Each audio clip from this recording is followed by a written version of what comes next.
ばく道は窓空と Sa mundong ito, mayroong 9 na uri ng nilalang na magkasamang namumuhay, ang mga Dragonoot, Elf, Onifolk, Dwarf, Demonkin, Dark Elf, Centaur, Beastfolk, at mga tao. Sa pagsisimula ng ating kwento, nagsimulang maglakbay ang ating bida bilang isang adventurer, dala ang layuning mabigyan ng mas maginhawang buhay ang kanyang pamilya. Ngunit pagdating niya sa isang village, agad niyang napansin ang hindi pantay na pagtrato ng ibang mga nilalang sa mga tao. Doon ay dumiretso siya upang magparehistro bilang adventurer at ipinakilala ang sarili bilang si Light. Dahil ito ang kanyang unang beses, ipinakita ni Light sa receptionist ang kanyang gift na tinatawag na Unlimited Gacha. Sa kanyang palad ay lumitaw ang mga kristal, at nang pindutin niya ang gitna, umikot ang kanyang gacha skill at naglabas ng isang baraha. Kapag binigkas ang salitang release, maaari niyang isamon kung anuman ang nilalaman ng barahang iyon. Subalit kahit ilang ulit siyang mag-roll, puro walang kwentang bagay lamang ang kanyang nakukuha. Dahil dito, siya ay napabilang lamang sa pinakamababang ranggo, ang rank F. Tinanong ni Light kung anong uri ng trabaho ang maaari niyang kunin. Itinuro naman ng receptionist ang bulletin board kung saan nakapaskil ang mga trabahong angkop para sa kanyang ranggo. Subalit nang subukan niyang basahin ito, napansin niyang hindi niya maintindihan ang mga nakasulat. Sa village na yon, kakaunti lamang ang may kakayahang magbasa at magsulat. Dahil dito, binanggit na lamang ng receptionist ang mga trabahong maaari niyang pagpilian, gaya ng pangongolekta ng kahoy, paghakot ng lupa, at iba pang simpleng gawain. Sa mga sumunod na araw, buong pusong nagsumikap si Light sa kanyang mga trabaho upang kumita ng pera. Bagamat mabibigat at nakakapagod ang mga gawain, kakaunti lamang ang kanyang kinikita, sapat lang upang makaupa ng isang kwarto para sa isang gabi.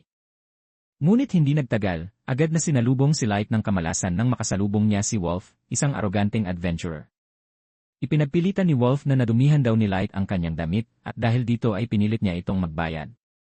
Sinubukan ni Light na magmakaawa at ipaliwanag ang kanyang panig, ngunit tinadyakan lamang siya ni Wolf at walang awang kinuha ang pouch na naglalaman ng lahat ng kanyang pera. Hindi inaasahan ni Light na may isang elf na lalapit at mag-aalok na tulungan siya. Nang makita ng elf ang takot at panghihina sa mukha ni Light, marahan niya itong niyakap upang ipadama na ligtas na siya at wala nang dapat ikatakot. Ipinaliwanag ni Garu the Wolf na ang kanilang samahan ay kumakatawan sa 9 na races na nilikha ng goddess. Isa-isa ring nagpakilala ang mga kasapi ng grupo, si Sasha na isang elf, Dragon na isang Dragonoot, Diablo na mula sa lahing Demonkin, Oboro na isang Onifolk, Naano na isang Dwarf, Sean na isang Dark Elf, at Santor na isang Centaur. Dahil ang tanging kulang na lamang sa grupo ay isang human, kinumbinsi nilang sumali si Light. Ipinaliwanag nila na ang layunin ng Concord of Tribes ay wakasan ang diskriminasyon sa pagitan ng mga lahi at itaguyod ang katarungan at pagkakapantay-pantay para sa lahat. Napuno ng galak si Light nang malaman niyang kailangan siya ng grupo. Taos-puso siyang nagpasalamat dahil tinanggap siya bilang bagong kasapi ng Concord of Tribes. Sa mga sumunod na pangyayari, nakasama na ni Light ang kanyang mga kagrupo sa iba't ibang misyon. Gayunpaman, dahil mas mahina siya kumpara sa kanila, madalas siyang tulungan at iligtas ng kanyang mga kasamahan. Kitang-kita kung paano siya iniingatan at pinoprotektahan ng grupo, lalo na ngayon na nasa loob sila ng Abyss, ang pinakamalaki at pinakamapanganib na dungeon na kilala sa buong mundo.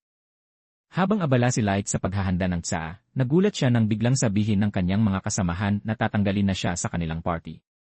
Labis ang kanyang pagkagulat at hindi makapaniwala sa narinig, sa isang iglap, tila nagbago ang ugali ng mga miyembro ng Concord of Tribes. Ang dating mga ngiting puno ng pagkakaibigan ay napalitan ng mga matang puno ng pagdududa at pag-ayaw, na parabang diring-diri na sila sa kanya.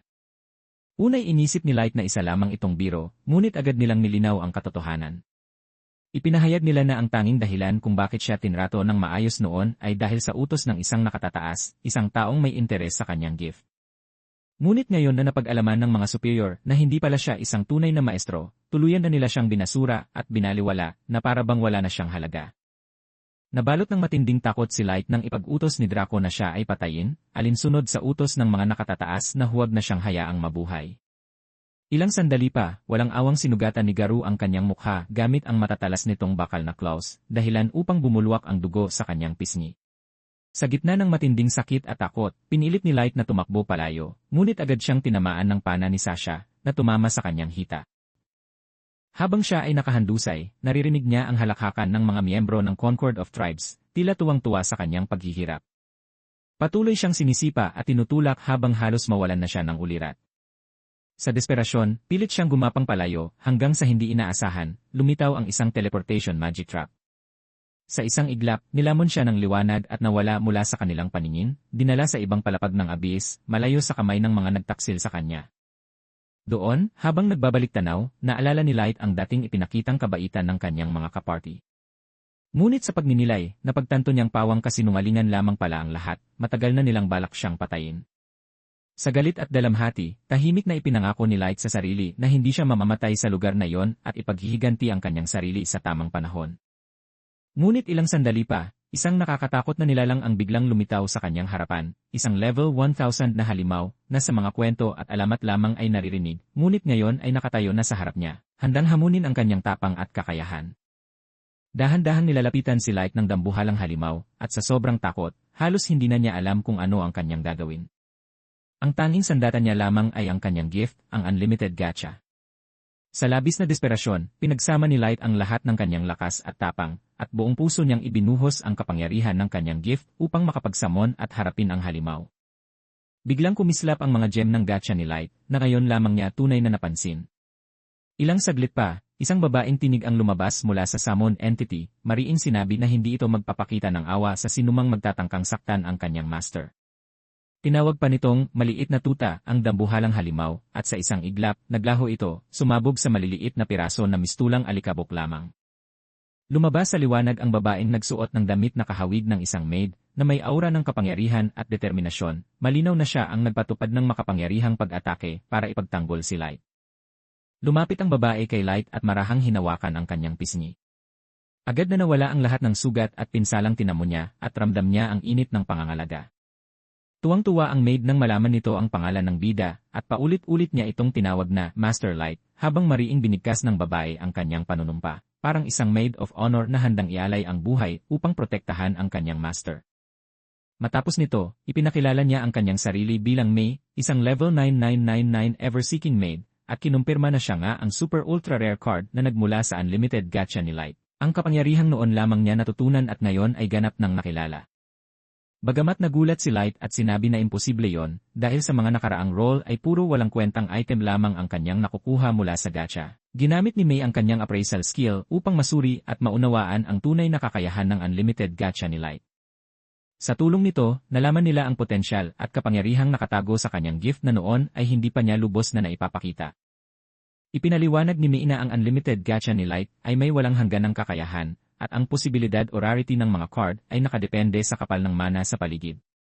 Ipinakita niya ang mga ranggo ng card, error, normal, rare, S-rare, SS rare, SSS rare, ultra rare, super ultra rare, at ang pinakamataas, ang extra. Dahil sila ay nasa pinakailalim ng abyss, kung saan napakakapal ng mana, mataas ang posibilidad na makasamon si Light ng mga card na may napakataas na ranggo, na nagbibigay sa kanya ng potensyal na maging napakalakas sa mundong ito. Bagamat pinuri ni May ang tapang ni Light sa pag-abot sa ganoong kalalim na bahagi ng abyss, agad namang ibinunyag ni Light ang masakit na katotohanan tungkol sa ginawa sa kanya ng dating mga kaparty. Habang inaalala niya ang paglinlang, pananakit, at pagtataksil na kanyang naranasan, muling bumuhos ang kanyang mga luha. Mahigpit siyang yakap ni May, at sa malamig ngunit mariing tinig ay nangako siyang ipaghihiganti ang sinapit ng kanyang master. Gayunman, mahinahon siyang pinigilan ni Light at ipinaliwanag na nais niyang siya mismo ang humarap sa mga traidor, gamit ang sarili niyang lakas, bilang patunay ng kanyang muling pagbangon. Sa paggalang sa kanyang desisyon, lumuhod si May sa harapan niya at buong puso niyang sinabi, "Naniniwala ako sa iyo, Master Light. Ipagkakaloob ko ang lahat upang tulungan kang maabot ang iyong hustisya."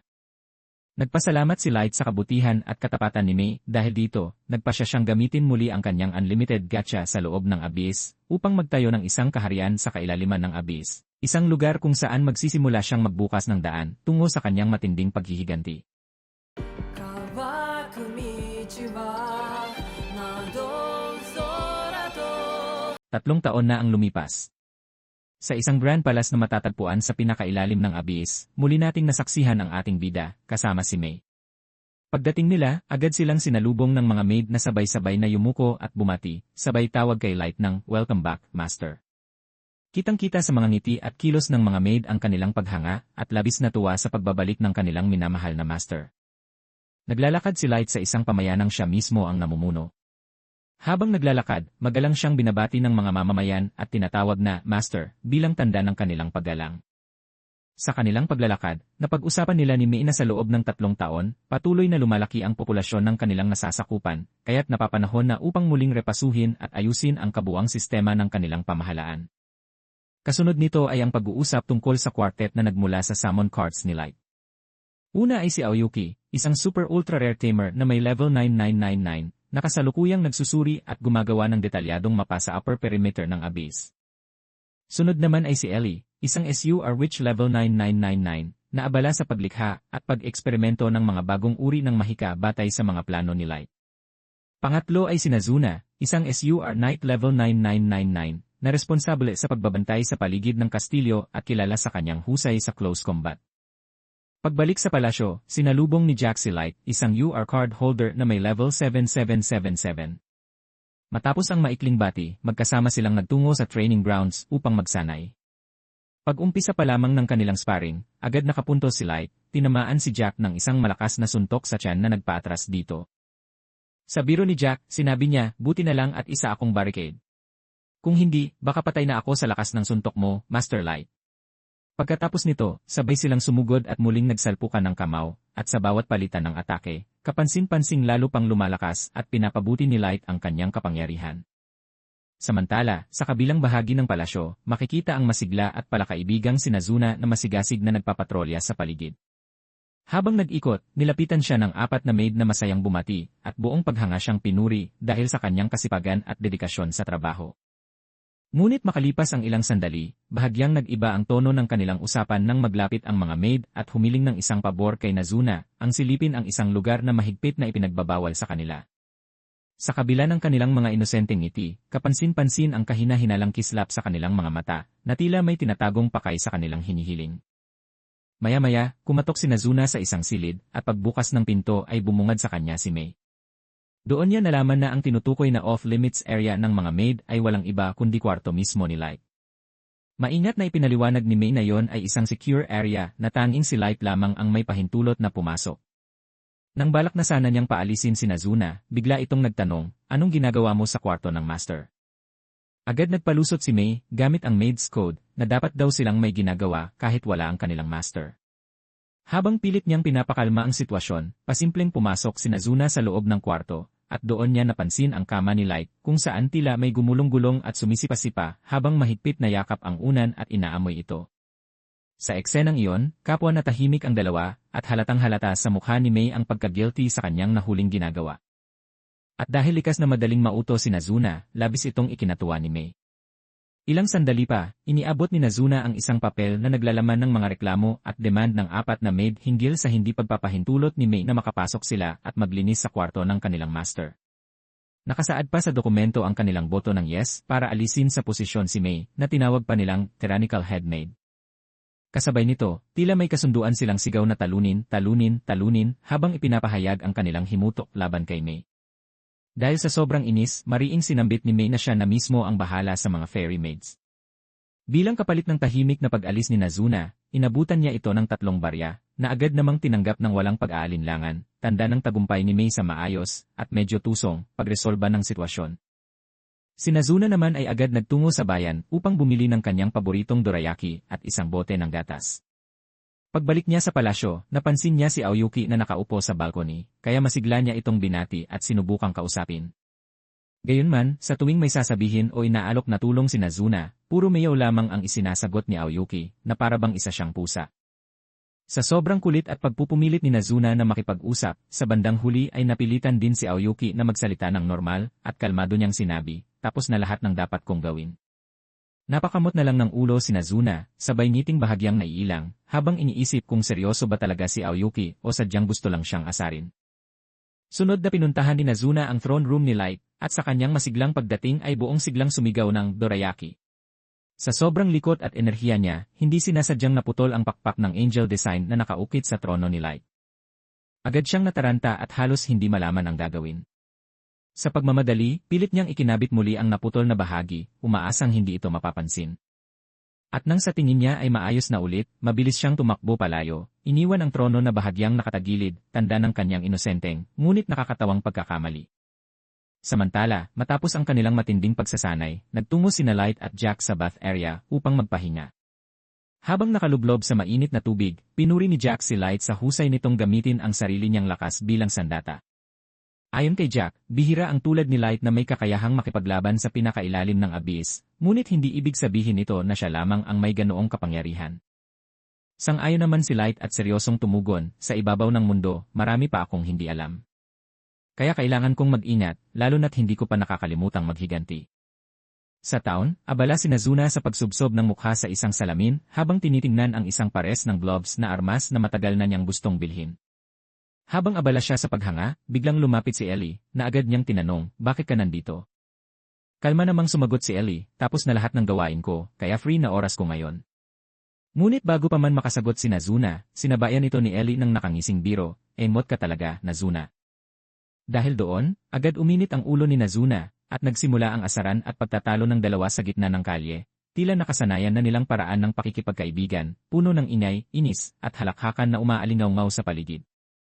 Samantala, sa palasyo, nagtipon sa kanilang silid ang 4 na fairy maids matapos silang maparusahan ng mabigat ni May dahil sa kanilang ginawa at ipinasa na petisyon. Habang nagkukwentuhan, pinag-usapan nila ang mga kalokohang bagay na gusto sana nilang gawin kung sakaling pinayagan silang makapasok sa kwarto ng kanilang master. Habang patuloy ang kanilang biruan, napunta ang usapan sa selos nila kay May. Dahil dito, kung ano-anong mapanuyang komento ang kanilang nasambit laban sa headmaid, kabilang na ang paulit-ulit na pagsigaw ng die. Habang nagrereklamo sa galit. Ngunit sa hindi inaasahan, naroon na pala sa labas ng silid si May na nagtungo roon dala ng guilt sa isip, iniisip kung naging sobra ba ang kanyang parusa sa 4. Subalit nang marinig niya ang mga sinasabi ng mga ito, biglang nagbago ang kanyang ekspresyon, at sa malamig na tinig ay sinabi, mukhang kailangan ko pang dagdagan ang parusa niyo. Dahil doon, nanginig sa takot ang 4 na maid, at sabay-sabay silang napaluhod, na pagtantong mas lalo nilang napasama ang kanilang sitwasyon. Kinaumagahan, nagtipon sina Light, Ellie, Nazuna, at Aoyuki sa loob ng dungeon upang simulan ang kanilang bagong misyon. Habang abala silang nag-uusap tungkol sa susunod na hakbang, biglang sumulpot sa harapan nila ang isang hellhound na may naglalagablab na mga mata. Sa sandaling iyon, biglang nanigas si Light, at kapansin-pansing na puno ng pangamba ang kanyang mukha, bumalik sa kanya ang mga alaala ng nakaraan at ang traumang dulot ng halimaw na iyon. Samantala, nag-iba ang aura ng 3, nagliyab ang mga mata ni Ellie, Nazuna, at Aoyuki sa tindi ng galit.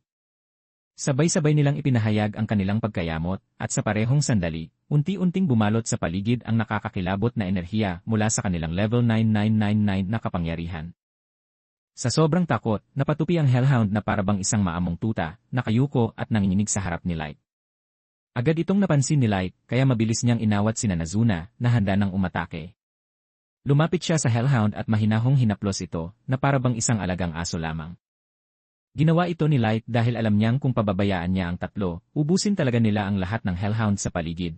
Kasunod nito, ipinaliwanag ni Light ang dahilan ng kanyang pagpapatawag sa 3.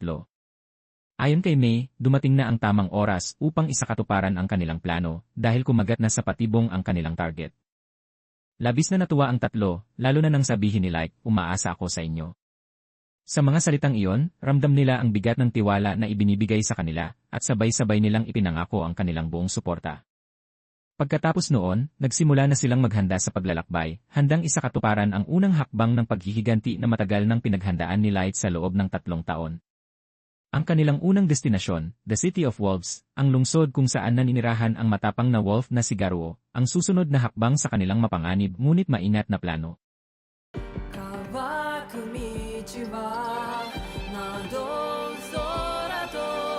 Makikita natin si Garo sa City of Wolves, kung saan pinagkakaguluhan siya ng mga beast folks na parang isang sikat na celebrity. Pero kahit ganoon, halata pa rin na hindi nagbago ang masamang tingin nila sa mga tao.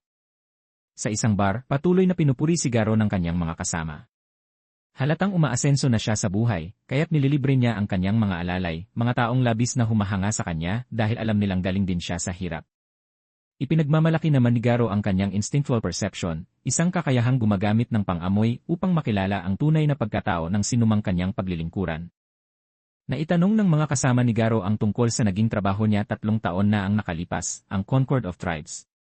Ngunit agad niyang sinabi na hindi niya ito maaaring ibahagi, dahil mahigpit na ipinag-utos ng Federation ang pagiging sikreto ng misyon na iyon.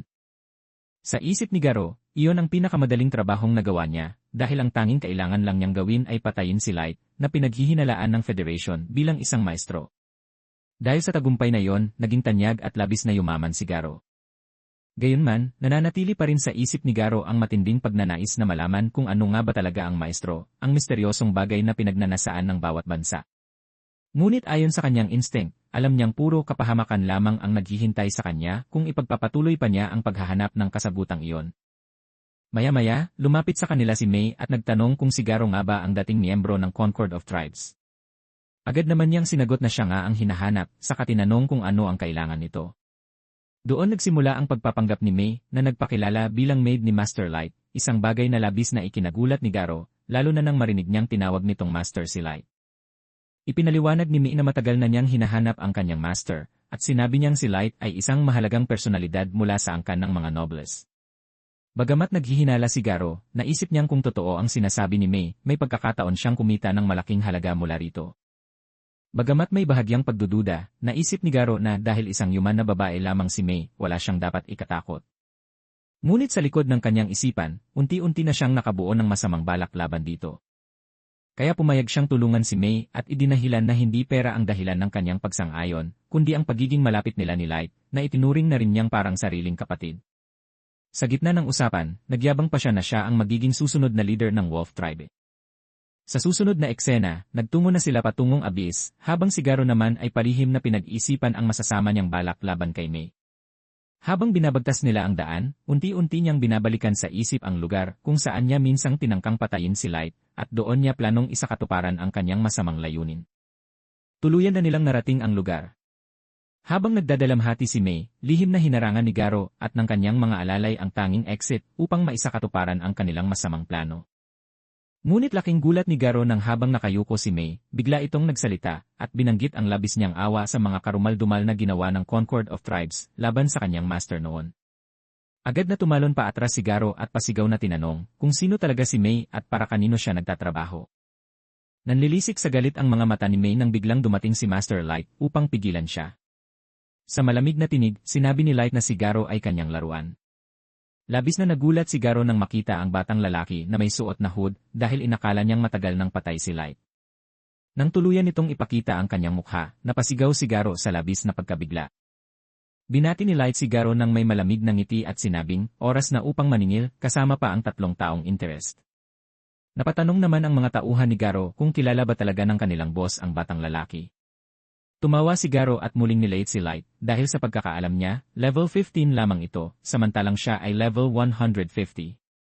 Dahil sa paniniwala nilang mahihina at walang kwenta ang human race, sabay-sabay nilang sinugod si Light. Ngunit sa isang iglap, kumilos si May, at sa napakabilis na galaw nito, nagliparan ang mga ulo ng ilang wolf na kasama ni Garo. Pinalibutan nila si Light upang sabay-sabay siyang atakihin, ngunit ni hindi man lang siya umalis sa kanyang kinatatayuan. Gamit lamang ang kanyang tungkod, isang malakas na puwersa ang pinakawalan ni Light, dahilan upang lumipad at tumilapon ang kanyang mga kalaban. Napatingin si Garo kay Light, halatang labis na nasaktan at hindi makapaniwala sa kanyang nakita. Sa malamig at mapanuyang tinig, sinabi ni Light, anong problema? Tapos ka na ba? Bumangon si Garo at agad na inilabas ang isang pearl, upang isamon ang kanyang ace weapon, ang level 500 Magibist Fenrir. Puno ng kumpiyansa at yabang si Garo habang nakangising nakaharap kay Light. Ngunit kalmado lamang si Light at malamig na sinabi, level 500 lang. Mahina. Lalong nag-init ang ulo ni Garo at pasigaw na sinabihan si Light na lumuhod at magmakaawa kung ayaw nitong mamatay. Ngunit hindi na tinag si Light, sa halip ay ngumiti pa ito at sinabing, sige, simulan mo. Pangako, hindi ako gagalaw kahit isang hakbang. Pinakawalan ng Fenrir ang matinding blazing Magibest howl patungo kay Light. Ngunit sa kabila ng napakalakas na enerhiya, ni hindi man lang gumalaw si Light, at higit pa roon, wala siyang natamong kahit kaunting pinsala. Gulat na gulat si Garo at ang kanyang mga tauhan, hindi makapaniwala sa kanilang nakita, habang nagtataka kung paano nakaligtas si Light sa ganoong klaseng atake na kayang pumuksa ng isang buong hukbo. Sumunod, umiti si Light at sinabi na siya naman ang susunod na atake. Binanggit niya na hindi dapat Fenrir ang tawag sa kaawa-awang aso ni Garo, dahil mali ang impresyong na ibibigay nito. Agad niyang inilabas ang isang baraha at sabay na binikas, release level 9000 ultra rare card, Primal God Wolf Fenrir. Sa isang iglap, lumitaw ang isang maputing, kumikislap at higanting Fenrir na nagmistulang Diyos ng kaguluhan sa harap nila. Inutusan ni Light ang kanyang Fenrir na paslangin ang Fenrir ni Garo. Umihip lamang ng bahagya ang Godwolf Fenrir, at sa isang iglap, nagyelo at sumabog ang Fenrir ni Garo. Napuno ng takot si Garo sa labis na lakas ng summon ni Light, ngunit kalmado itong sinabi na kahit siya, madaling mapapatay ang isang level 500 na Magibiast. Dito tuluyan nang naipakita ni Light ang kanyang tunay na status, level 9999. Dahil sa nangyari, lubos nang napuno ng takot si Garo, ngunit lalo siyang nagulat nang makita na hindi man lang tumanda si Light. Ipinaliwanag ni Light na gamit niya ang Bracelet of Youth upang manatiling bata, dahil ayaw niyang makalimutan ang sakit, galit, at kawalang pag-asa na naranasan niya noon.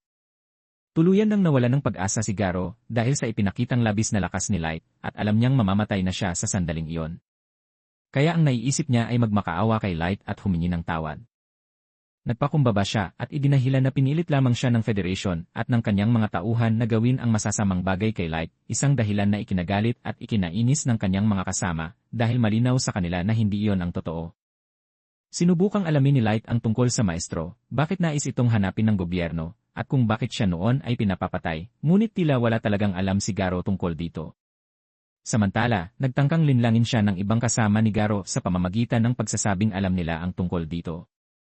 Ngunit mabilis na kumilos si May gamit ang kanyang wire, at sa isang iglap, nagkalat ang mga piraso ng katawan ng kanilang mga tauhan. Tinanong muli ni Light si Garo kung sa tingin niya, base sa nakita niyang labis na lakas, ay mananalo siya kung maglunsad ng gera sa mundong ibabaw. Pinaalala rin ni Light na huwag nang subukan ni Garo na magsinungaling dahil si May ay may kakayahan ng Eye of Truth. Dahil dito, natakot si Garo at ibinigay ang kanyang opinyon na, bagamat napakalakas ni Light, magiging pabor pa rin ang gera sa mga taga-surface.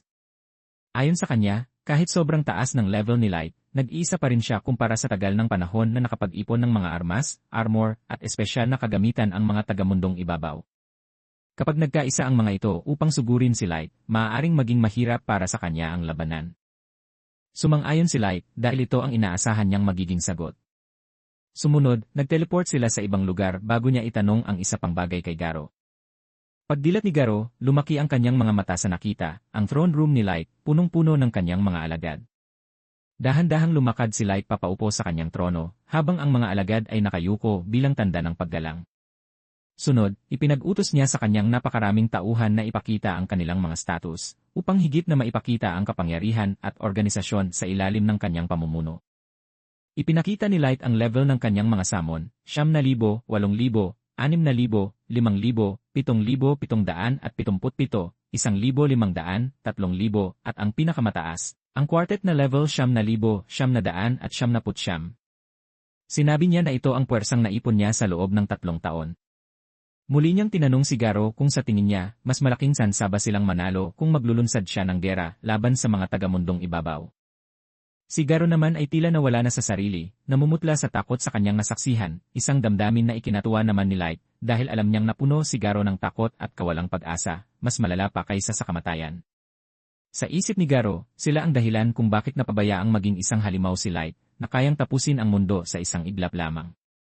Tinawag niya si Light na Lord of Destruction, at tinanong kung ninanais ba nitong maging isang god. Sinabi ni Light na alam niyang may itinatagong katotohanan sa kanya si Garo, isang bagay na maaaring tama o kasuklam-suklam. Ngunit ito ang magdidikta kung siya ay magiging isang god na hindi makasarili o isang demonyong monarch. Gamit ang kanyang gift, may kakayahan siyang magbigay ng blessing at swerte, o kamatayan at kawalang pag-asa sa lahat. Inihayag ni Light ang pagsisimula ng kanilang martsa palabas ng abyss patungong mundong ibabaw, isang paglisan mula sa kadiliman at paglakad patungo sa liwanag.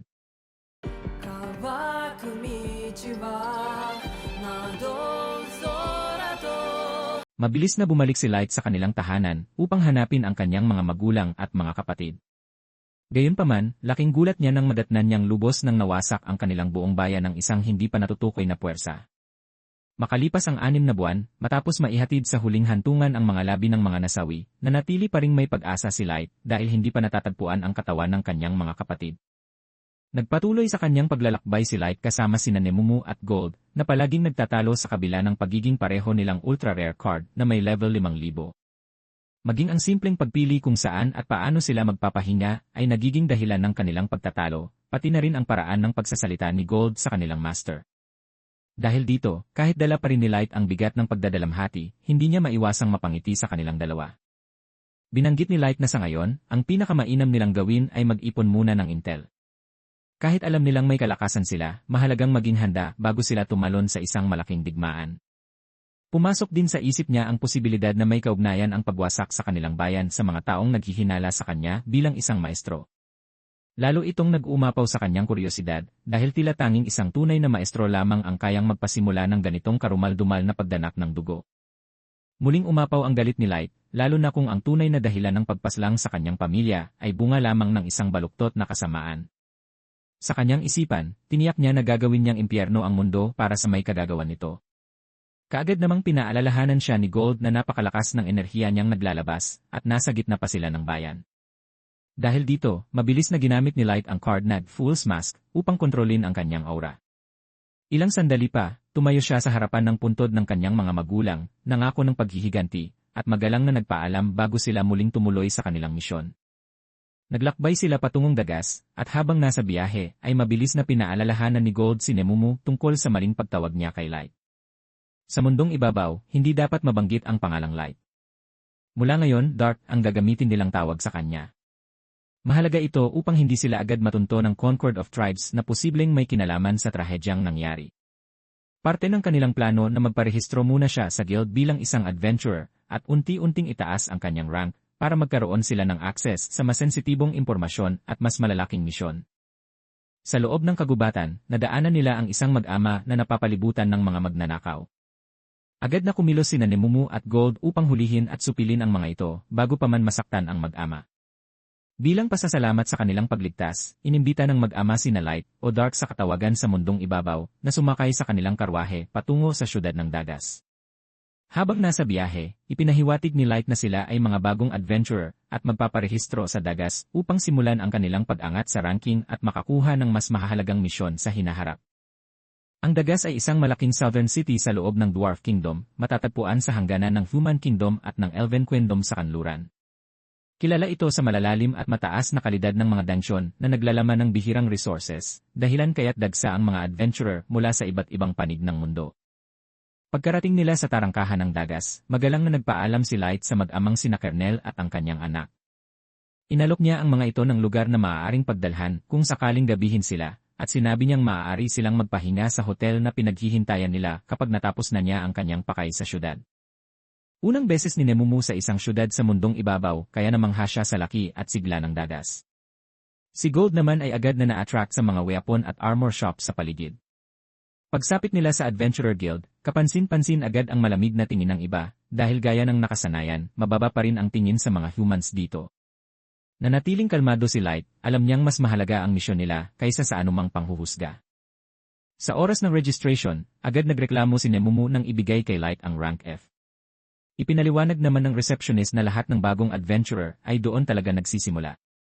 Hindi pa rin tumigil si Nemumu at sinabing, bilang kanilang lord, dapat higit pa sa rank S si Light, siguro SX o Super Extra. Sagot ni Gold, tunog manyakis naman daw iyon, kaya napairap si Light. Kaagad humingi ng paumanhin si Light sa receptionist at sinabing tatanggapin niya ang rank F nang walang reklamo. Dahil dito, labis na nahiya si Nemumu na kinailangan pang manghingi ng tawad ang kanyang master dahil sa kanya. Kaya naman mas lalo siyang inasar ni Gold habang tinatapos ang proseso. Matapos ang registration, nagtungo sila sa hotel ni Kernel upang doon magpalipas ng gabi. Hiniling ni Light na upahan niya ang buong palapag ng hotel sa loob ng isang buwan at tanging staff lamang ang pahihintulutang makapasok.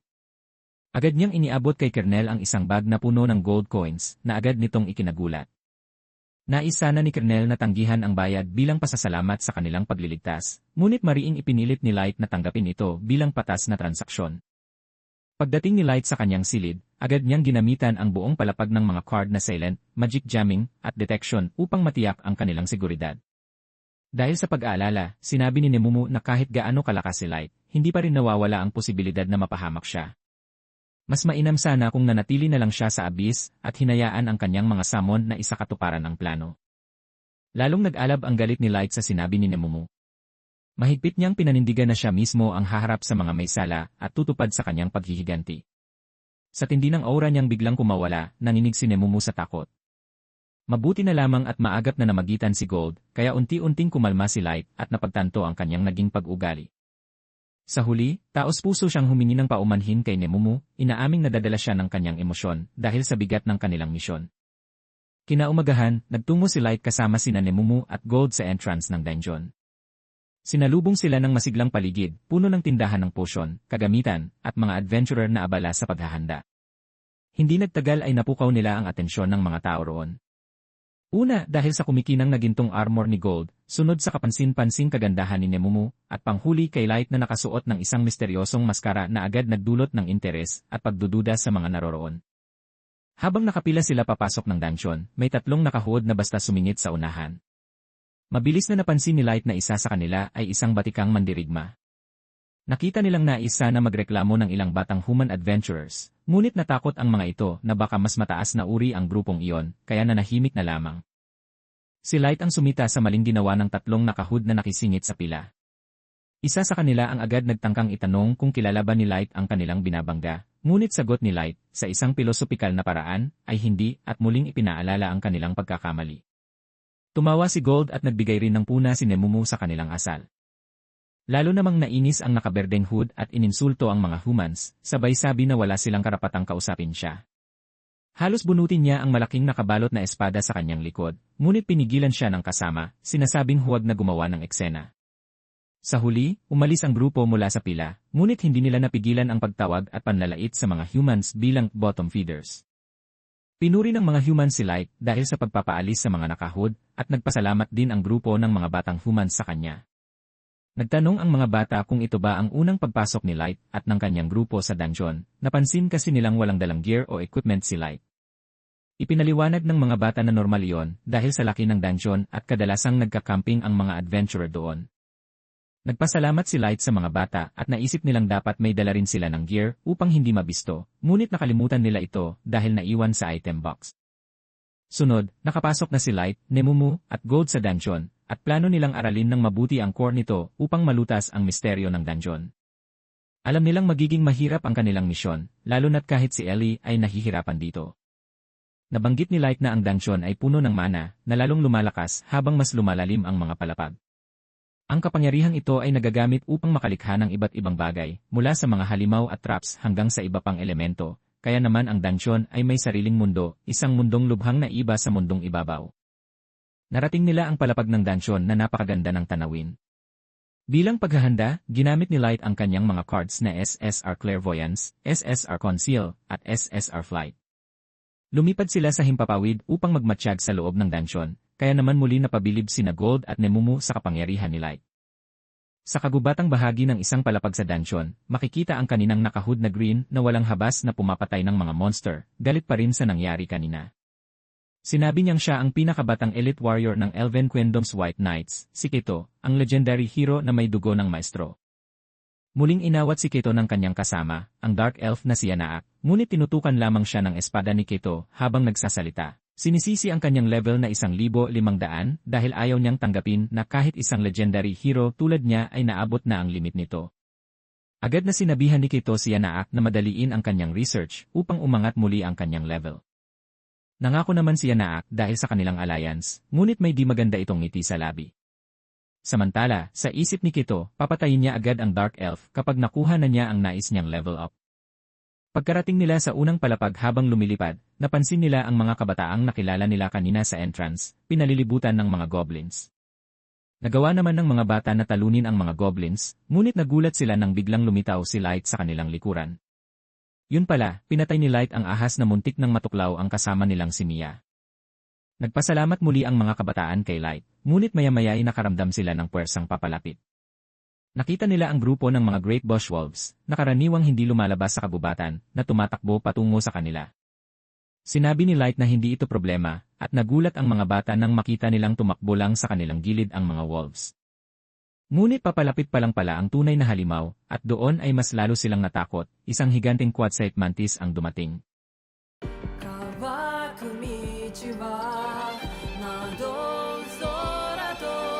Paglitaw ng mantis sa harapan nila, agad na namutawi ang takot sa mga mukha ng mga bata.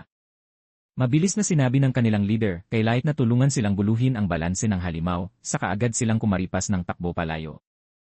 Ngunit kalmado lang natugon ni Light, kung aalis naman kayo, kami na ang tatapos sa halimaw. Halatang hindi makapaniwala ang batang leader, para sa kanya, tiyak na kamatayan ang kalabanin ang ganoong klase ng nilalang. Habang papalapit ang mantis, unang kumilos si Gold. Nagbanggaan ang kanilang mga atake, at nagsimula ang isang matinding bakbakan. Naglabas si Light ng isang card, Fire Arrow, at pinaulanan ng apoy ang mantis. Ngunit nireflect lang ng halimaw ang atake pabalik sa kanya. Nakaramdam ng matinding pag-aalala ang batang lalaki, habang ang kanyang kapatid naman ay tila namamangha sa kapangyarihan ni Light. Biglang natawa si Gold. Lesson time, Anya. Lesson 1, ang well-timed counter, ang sikreto para gawing sandata ang shield. Lesson 2, umatake gamit ang espada kapag hindi handa ang kalaban. Napahanga ang mga bata sa ipinakita niyang teknik. Muling umatake si Light gamit ang Fire Arrow, ngunit sa pagkakataong ito, nakontrol na niya ang spell. Tumama ito sa mantis, dahilan para mapinsala at matanggal ang ilang bahagi ng katawan ng halimaw. Nagmamadali itong tumakbo para tumakas, ngunit agad naglabas si Light ng firewall, humaharang mismo sa daraanan ng mantis. Dahil dito, sinubukan ng mantis na lumipad, pero sa isang iglap lang, tumalon si Nemumu ng napakataas at pinira-piraso ang halimaw gamit ang mabilis na pag-atake.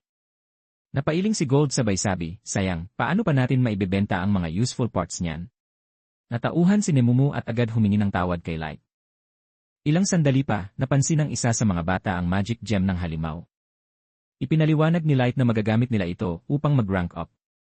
Nagtaka ang leader ng mga bata at tinanong kung kabilang ba si Light at ang grupo niya sa isang famous adventurer party dahil sa lakas nila ay baka by rank, A-rank, o baka nga S-rank pa sila. Ngumiti lang si Light at sinabing, F-rank lang kami. Napanganga ang mga bata, hindi makapaniwala sa narinig. Nagpasalamat sila kay Light at inimbitahan ang grupo na sumama sa kanilang camp bilang pasasalamat. Lalo pang natuwa ang nakababatang kapatid ng leader dahil sabik itong makausap si Light tungkol sa kanyang mga magic spells. Pagsapit ng gabi, sabay-sabay silang kumain. Nakwento ni Light na pareho siyang anak ng mga mage at pinuri naman niya ang batang babae sa taglay nitong magic power. Ipinaliwanag din ng bata na may 3 klase ng magic spells. Combat class spells tulad ng Fire Arrow at Ice Sword na single target attacks. Tactical class spells tulad ng Firewall na para sa mas malawak na sakop at strategical class spells na kayang magdulot ng mga malalaking epekto tulad ng lindol, tsunami, o meteorite strike. Paliwanag niya, nangangailangan ng maraming mages at sabayang incantation ang ganitong antas ng magic. Laking gulat niya nang malaman na kayang mag-cast ni Light ng walang incantation, bagay na hindi pa nagagawa ng ibang tao. Pinuri rin ng kuya ang kanyang kapatid, sinabing balang araw ay makakapasok ito sa Dochi Academy of Magicraft. Naitanong naman ni Light kung iyon ba ang bansang tinatawag na The Principality of Nine, na itinatag ng iba't ibang lahi. Tumango ang bata at ikinuwento na mula nang mamatay ang kanilang mga magulang, nagpasya silang bumuo ng adventure party upang matupad ang pangarap na makapasok si Mia sa akademya. Ngumiti si Light habang pinagmamasdan ang mga bata, tila naaalala ang sarili niyang nakababatang kapatid. Kaya niyo yan, Anya. Lalo na't kasama niyo si Mia, isang talentadong mage. Nagpasalamat ang magkapatid at nagtanong kung bakit naging adventurer si Light. Mahinahon niyang sagot, namatay ang mga magulang ko sa sunog. Dagdag pa ni Nemumu at iniwan sa kanya ang isang paso sa katawan. Kaya naghahanap kami ng potion na makakapagpagaling nito. Lumipas ang gabi na may halakhakan at asaran kina Gold at Nemumu habang puno ng saya at katahimikan ang kanilang paligid. Patuloy pa rin si Kito sa pagpaslang ng mga ogre habang sila'y naglalakbay. Samantala, abala naman si Anaak sa pangangalap ng mga sampol mula sa mga bangkay ng halimaw para sa kanyang research. Ngunit ang susunod niyang hakbang ay mas delikado, ang mangalap ng primary material gamit mismo ang katawan ng isang tao. Nanlisik ang mga mata ni Kito sa kamalamig na winika. Simulan na natin ang pag-hunt. Tuwang-tuwa ang isang babae habang hawak ang mga magic gems na dala ni Light, kumikislap-kislap pa ang mga ito sa liwanag. Agad nitong nakuha ang atensyon ng mga nilalang sa loob ng gusali, at doon nila nalaman na ang grupo ni na Light ang siyang tumapos sa Quadse the Mantis 2 linggo na ang nakalipas. Habang ipinapapalit ni Light ang mga gems, bakas pa rin sa mukha ng babae ang labis na tuwa at paghanga. Sa kanilang paglabas, maririnig ang bulungan ng mga tao sa paligid, pinag-uusapan na sila bilang ang grupo na tumalo sa higanteng mantis. 2 lalaki ang lumapit at nagtanong, kayo ba ang tinatawag na Black Motley? Yan daw kasi ang bansag ng mga tao sa lungsod sa inyo. Dagdag pa nila, narinig din daw nila na sila ang tumapos sa mantis at nakarating agad sa 5th floor ng dungeon. Hindi nagustuhan ni Nemumu ang tono ng kanilang pananalita. Bahagyang tumaas ang kanyang kilay at malamig niyang tanong. Ibig niyo bang sabihin, nagsisinungaling ang aming pinuno? Agad namang nagbawi ang isa sa mga lalaki at sinabing, hindi. Sa katunayan, pinagkakatiwalaan kayo ng mga tao dito. Dahil may isang tao na nagpapatunay na kaya ng mga tao na makipagsabayan sa iba't ibang lahi. Habang sila ay lumilipad sa himpapawid, natanaw muli ni Light ang mga bata at agad nila itong nilapitan. Sa kanilang muling pagkikita, mainit ang naging kamustahan at halata ang tuwa sa mga mukha ng lahat. Lumapit si Mia kay Light at iniabot ang isang maliit na regalo, isang ointment na makatutulong raw upang mapawi kahit bahagya ang sakit ng paso ni Light. Taimtim itong tinanggap ni Light, sabay ngiti at pasasalamat. Bilang kapalit ng kabutihang iyon, iniabot naman niya kay Mia ang isang bracelet, tanda ng kanyang pasasalamat at pagkakaibigan. Buong tuwa namang tinanggap ni Mia ang regalo at agad niya itong isinuot, hindi maitago ang kislap ng saya sa kanyang mga mata. Habang sila ay naglalakbay, napatanong si Nemumu kay Light. Bakit mo binigyan si Mia ng isang SSR wish bracelet? Hindi ba't masyadong mahal yon para lang kapalit ng isang ointment? Ngunit bago pa man makasagot si Light, umiti si Gold at sinabing. Sa tingin ko tama lang ang ginawa ni Light. Isa yon sa mga patunay ng pagiging gentleman niya at ng kabutihang loob niya sa mga nakikilala natin sa paglalakbay. Nang sila ay makarating sa isang manyebeng lugar, sinabi ni Light sa dalawa na. Kayo muna ang bahala sa paghunt ng mga halimaw. Babalik muna ako sa ating teritoryo. Pagdating niya roon, masayang sinalubong si Light ng apat. Halata ang kasabikan sa kanilang mga mukha. Agad siyang kinumusta ni May tungkol sa naging takbo ng kanilang adventure. Maayos naman ang lahat, tugon ni Light. Walang naging problema. Nakilala ko pa ang ilang mabubuting tao. At nakita ko rin ang ilang kabutihan ng mundong ito. Pagkatapos ay siya naman ang nagtanong, kumusta naman ang revenge operation? Sumagot si Ellie, malapit na naming matapos ang lahat, Master Light. Konting hakbang na lang at magiging maayos na. Natuwa si Light sa kaisa-isang nagbigay ng utos sa kanyang mga kasama. May, ikaw muna ang bahala sa abyss habang wala ako. Aoyuki, ipagpatuloy mo ang pag-scout sa Ancient Forest. At Nazuna, siguraduhin mong ligtas ang lahat habang wala ako rito. Umiti si Nazuna, sabay kumpiyansang sabi. Walang kahit sino ang mapapahamak hanggat ako ang nagbabantay. Napangiti si Light at may malamig na ngiti sa labi.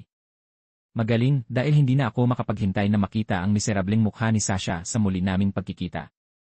Sa kalaliman ng gabi, tahimik na nag-uusap ang dalawang adventurer. Ang kanilang paksa, ang pangangailangang makahanap ng isang taong kayang ipakita sa ibang lahi ang kakayahan ng mga human upang hindi na sila muling maliitin. Maya-maya pa'y nagpaalam ang isa sa kanila. Sandali lang, iihilang ako, anya, bago tuluyang lumayo. Ngunit pagbalik niya, nanlaki ang kanyang mga mata sa nasaksihan, ang kausap niya kanina ay wala ng buhay. At ang may kagagawa nito, walang iba kundi si Keto. Laking gulat niya nang mapansin na pinatay rin ni Keto ang iba pa nilang kasamahan. Mabilis niyang naisip na hindi ordinaryong nilalang ang elf na ito, sobrang lakas, dahil kahit isa man sa kanila ay walang nakapansin sa paglapit o pag-atake nito. Dahil dito, agad niyang napagdesisyonan na tumakas at mag-ulat sa Adventurer Guild. Naglabas siya ng smoke bomb at agad tumakbo ng mabilis, ngunit bago pa siya tuluyang makalayo, may tumama sa kanyang ulo, isang mabilis na bagay ang sumalpok sa kanya, dahilan para siya ay matumba. Paglingon niya, nasa likuran na niya si Keto, malamig ang tingin at tangan ang sandata. Agad namang kumilos si Yanaak at pinabagsak ang lalaki bago pa man ito tapusin ni Keto. Huwag mo muna siyang patayin, malamig na wika ni Yanaak. Kailangan ko siya ng buhay para sa aking eksperimento. Tumigil si Keto sa katumango ng bahagya. Sige, Anya. Mag-iingat ako sa susunod pero kapag lumaban ang isa sa kanila, hindi ako magdadalawang isip na patumbahin agad. Ngumisi si Yanaak habang pinagmamasdan ang walang malay na lalaki. Hindi ko akalain kahit ang isang basurang tao ay maaari pa palang magkaroon ng halaga sa ilalim ng aking eksperimento.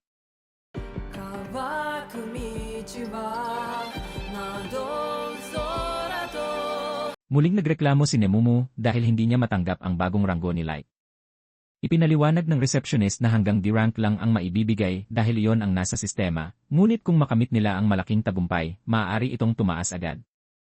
Habang iniisip ni Light kung anong tagumpay ang tinutukoy, tinitignan niya ang isang poster tungkol sa Adventurer Killer, isang mamamatay taong pumapatay ng mga human adventurers sa loob ng dungeon.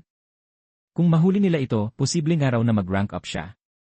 Habang nag-uusap sila, biglang may malakas na presensyang papalapit. Ilang sandali pa, lumitaw ang isang itim na puwang at mula rito ay lumabas si Mia na walang malay, kasabay ng pagkabasag ng bracelet na ibinigay ni Light. Agad ginamitan ni Light ng heal at hypnosis card si Mia upang malaman kung ano ang nangyari. Sa kanyang mga alaala, isang adventurer ang lumapit sa kanilang grupo at nagbabala na may adventurer killer sa loob ng dungeon na pumapatay ng mga tao. Pinayuhan sila nitong umalis para sa kaligtasan nila at ipasa ang babala sa iba. Agad na naglakbay sa guild ang grupo ni Mia, ngunit pagsapit ng gabi, pagod na sila at hindi pa man sila nakakaabot sa kalagitnaan ng daan. Bigla namang nagsalita si Keto na agad nilang nakilala kasama ang kanyang grupo. Ipinaliwanag nila ang tungkol sa adventurer killer na pumapatay sa loob ng dungeon, ngunit nagulat ang mga bata nang marinig si Yanaak na nagsabing, dapat pala mas pinagbutihan pa natin ang pagtatago sa mga bangkay. Dito nagsimulang magbago ang aura ng grupo ni Keto, kasabay ng paglabas ni Keto ng kanyang espada. Doon napagtanto ng mga bata na sila mismo ang adventurer killer. Sa takot, sinabihan ng nakatatandang kapatid si Mia na tumakbo. Lumaban ang kanilang leader, ngunit agad siyang tinamaan ni Keto sa tiyan. Sumugod ang dalawa pa nilang kasama, ngunit pareho rin silang pinaslang ng walang awa. Sa kabila ng sugat, bumangon si Wordy at sumigaw ng, tumakbo ka na, Mia. Muling sinugod ng magkaibigan si Keto, at sa huli, parehong napatay ang dalawang bata. Nilapitan ni Keto si Mia, ngunit pinigilan siya ni Yanaak, sinabing huwag patayin ang bata dahil gagamitin niya ito sa kanyang eksperimento. Takot na takot si Mia habang muling sinigawan ng kanyang kuya na tumakbo na siya. Tuwang-tuwa si Yanaak nang malaman na buhay pa ang kuya ni Mia at sinabing isa itong prime specimen para sa kanyang pananaliksik. Nagkatitigan ang magkapatid, kahit ayaw ni Mia iwan ang kuya niya, tumakbo siya palayo dala ang luha at tapang. Sa huling lakas ng kanyang kuya, ginamit niya ang mga turo ni Gold, ang pagiging malikhain sa laban. Binato niya ang espada kay Keto, at nang iwasan ito, ginamit niya ang kalasag bilang sandata, dahilan para mapatumba si Keto. Natawa siya, ngunit lalo itong ikinagalit ni Keto kaya agad siyang umatake. Pinigilan siya ni Yanaak, sabay sabing habulin din si Mia, dahil kapag nakatakas ito, malalantad silang tunay na pumapatay ng mga adventurer. Habang tumatakbo si Mia, biglang may humarang sa kanyang harapan, at sa isang iglap, nasa likuran na niya si Keto. Lumikha ito ng maraming grandiose, mga nagliliwanag na blades na umiikot sa paligid niya. Habang papalapit si Keto, mabilis namang lumikha si Mia ng mga ice sword at pinakawalan ito patungo kay Keto, ngunit madali lamang iyong nawasak ng lalaki. Muling tumakbo si Mia, ngunit sa isang mabilis na galaw, pinatumba siya ni Keto. Dito sinabi ni Mia na hindi ka isang legendary hero. Isa ka lang buli na nananakit ng mahihina. Tila tumama ito kay Keto, at biglang sumagi sa kanyang isipan ang mga panahong sinasabi rin sa kanya yon ng mga tao sa paligid niya, na umaasa lamang siya sa kanilang captain, at naabot na niya ang kanyang level limit. Sa sobrang galit, tuluyang nagwala si Keto at umatake gamit ang kanyang grandiose. Habang napupuno ng takot ang mukha ni Mia, paulit-ulit niyang sinasabi sa kanyang isipan na hindi siya pwedeng mamatay, dahil sinakripisyo ng kanyang mga kaibigan at ng kuya niya ang kanilang buhay upang mailigtas siya. Kailangan niyang maiparating agad kay Light, o mas kilala bilang Mr. Dark sa mundong ibabaw, ang nangyari. Sa sandaling yon, biglang nag-activate ang bracelet na ibinigay ni Light, senyales na may nangyaring hindi pangkaraniwan. Nang malaman ito ni Light, agad niyang inutos sa mga kasamahan na umalis na sila papunta sa dungeon. Mabuti na lang at hindi pa tuluyang nawawala ang buhay ng kuya ni Mia. Napalingon si Keto sa paligid nang hindi na niya makita si Mia, at tumaas ang boses niya Naak nang malaman na nakatakas siya. Nag-aalala siyang kapag nalaman ng guild ang ginawa, maaaring makarating pa ito sa Elven Quendom. Nagsimulang mangamba si Keto dahil paniguradong hahanapin sila ng White Knight at ng Infernal Captain nito na may level 3,000 at 2,000. Hindi na niya alam ang gagawin, kaya ipinaliwanag niya Naak na kailangan lang nilang tapusin ang research. Kapag natapos, tataas daw ang kanyang level at malulutas ang lahat ng problema. Sumang-ayon si Keto at napangiti. Bago pa sila tuluyang umalis, biglang lumitaw si Light at mariing sinabi na walang aalis. Bitbit ni Gold si Elio, ang kuya ni Mia, at inulat niyang buhay pa ito. Agad na ginamitan ni Light ng pagpapagaling si Elio, at sinimulan niyang tanungin kung bakit ginawa sa mga bata ang ganoong kalupitan. Nagsisikap ang mga ito na mabuhay ng tapat at suportahan si Mia para sa kanyang pangarap. Mariin na sinabi ni Light na pagbabayaran nila ang ginawa nila. Nagulat si Keto at Yanaak nang sabihin ni Light na kinuha niya sa ilalim ng kanyang proteksyon ang babaeng hinahabol nila at hindi niya ibubunyag sa guild ang tungkol sa insidente, ngunit sinabing hindi dapat silang mag-alala dahil siya mismo ang maghahatid ng katarungan. Humalakhak si Keto sa tuwa at sinabi na ang kailangan na lang niya ay patayin si Light at ang mga bata. Tumugon si Light na hindi niya hahayaang lumabas ang kanilang krimen sa guild dahil siya mismo ang magpaparusa. Pipilitin niyang magdusa ang mga ito hanggang magmakaawa sila sa kamatayan. Galit na galit si Light at itinakwil sa pangalan niya na mangyayari ang lahat ng kanyang sinasabi. Nagsimula nang umatake si Keto, ngunit madali lang siyang napigilan ni Light. Ilang ulit pa niyang hinampa si Light ng buong lakas, pero tila walang epekto ang mga atake nito. Bumuntong hininga si Light, saka madali niyang napaatras si Keto gamit ang isang simpleng galaw at isang malakas na atake sa sikmura gamit ang kanyang staff. May halong pang-aasar na sinabi ni Light, "Galingan mo naman, baka mapatay kita nang hindi ko sinasadya, Mr. Taogai." Dahil sa inis, agad na pinalabas ni Keto ang mga grandiose at inatake si Light. Sa bawat pag-iwas nito, makikita ang iba't ibang elemento ng grandiose, may ice, kidlat, apoy, at bato. Ngunit kampanting sinabi ni Nemumu na hindi iyon problema para kay Light. Samantala, labis na naguguluhan si Yanaak sa kanyang nakikita. Hindi siya makapaniwala na isang human ang kayang makipagsabayan sa isang elf na gumagamit ng Phantasma-class weapon. Ilang sandali pa, naglabas ng sariling atake si Light, ang Ice Sword. Nagulat si Keto dahil wala man lang incantation na binigkas si Light. Sa bawat banggaan, madaling nadudurog ng mga Ice Sword ni Light ang grandiose ni Keto. Kahit gumamit pa ito ng mga trick at umatake mula sa likuran, nabasa pa rin ni Light ang bawat galaw. Naiwang tulala sina Keto at Yanaak, habang pinagmamasdan ang kapangyarihan ni Light, ang kanyang mga Ice Sword ay tila nagiging barrier na pumoprotekta sa kanya. Hindi makapaniwala si Keto at pasigaw niyang sinabi, "Isa ba itong biro? Paanong ang isang feature legendary hero ay natatalo ng isang ordinaryong tao?" At sa tindi ng galit, sinigaw pa niya, "Ang maestro noong sinauna ay ipinagkaloob ng langit ang grandiose." Nagulat si Light sa narinig, agad siyang napatingin kay Keto at mariing tinanong, "Binanggit mo ang salitang maestro, paano mo nalaman ang tungkol doon?" Umiti si Keto, sabay tumawa ng malakas at sagot niya, "Siyempre alam ko. Pinanganak akong may dugo ng isang maestro at tinatawag nila akong submaestro." Nag-iwan iyon ng malalim na katanungan kay Light, bagay na kitang-kita sa ekspresyon ng kanyang mukha. Hindi niya maipaliwanag kung paano nalaman ni Keto ang tungkol sa mga maestro, at lalo lamang itong nagpatindi ng kanyang pagdududa at pagkabahala.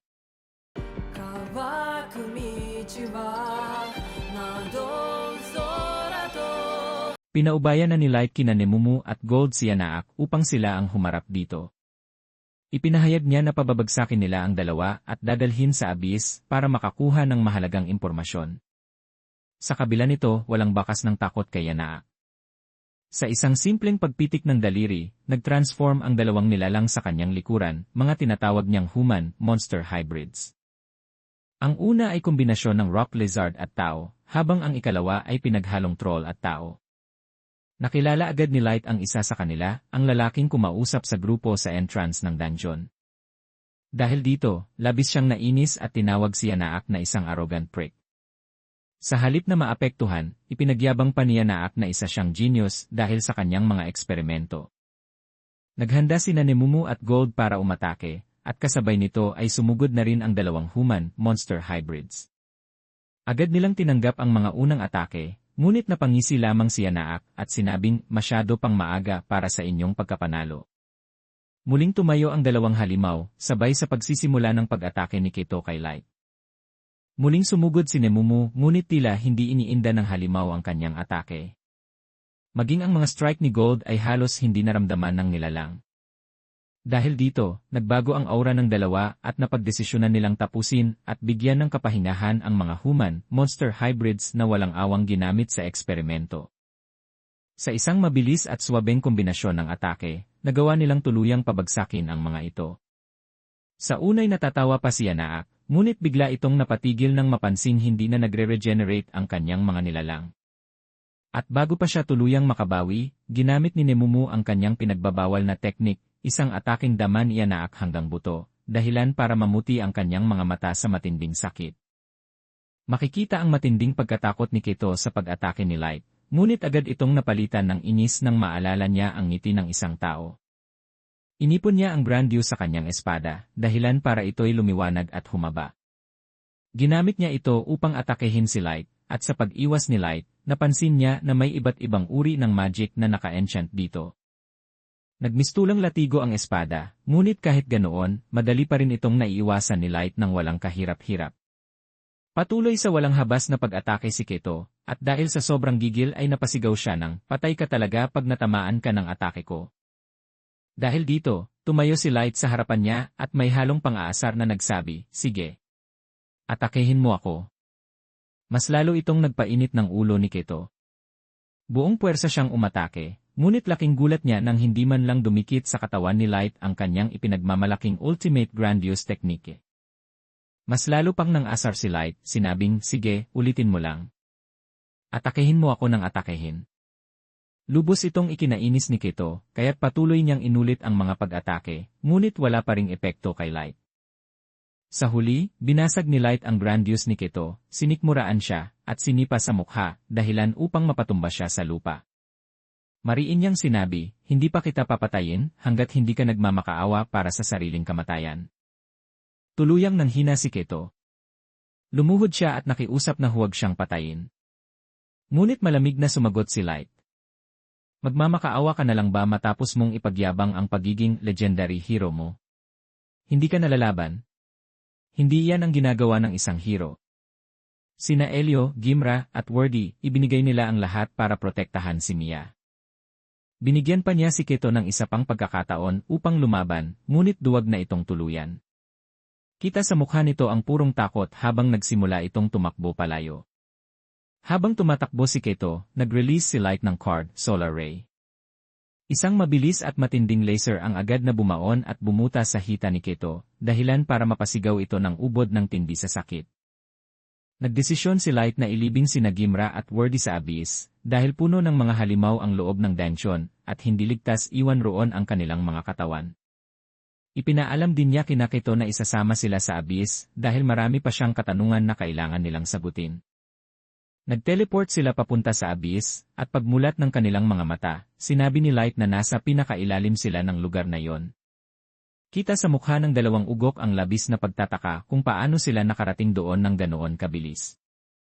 Masayang sinalubong ng apat na kasamahan si Light sa kanyang pagbabalik, at agad nilang tinanong kung sino ang mga taong kasama niya. Pinaliwanag ni Light na ang dalawa ay mga kriminal na nag-eksperimento sa mga tao, mga salbaheng nag-iwan ng napakaraming patay.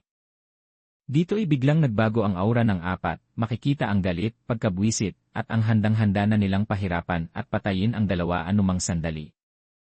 Kita ang matinding takot sa mukha ni Keto at Yanaak, at tila hindi sila makapaniwalang may ganitong klaseng mga tao na umiiral sa kanilang harapan. Agad namang pinakalma ni Light ang apat na babae, at sumunod naman ang mga ito. Inutusan niya si Gold na i-heal si Elio, at sinabi kay Nemumu na samahan siya upang ilibing sina Gimra at Wordy. Sa huli, mariin niyang sinabi kina Keto at Yanaak na mararanasan din nila ang parehong kapalaran na ipinadama nila sa mga inosenteng taong walang awang pinatay. Sa silid ni Light, nagtanong si Mia kung nasaan na ang iba pa nilang kasamahan, sina Gimra at Wordy. Tahimik na inabot ni Light ang piraso ng buhok ng pumanaw na kaibigan nila. Nanlaki ang mga mata ni Mia, at agad siyang napahagulgol habang paulit-ulit na nagpapasalamat kay Light, ramdam na ramdam ang kirot ng pagkawala.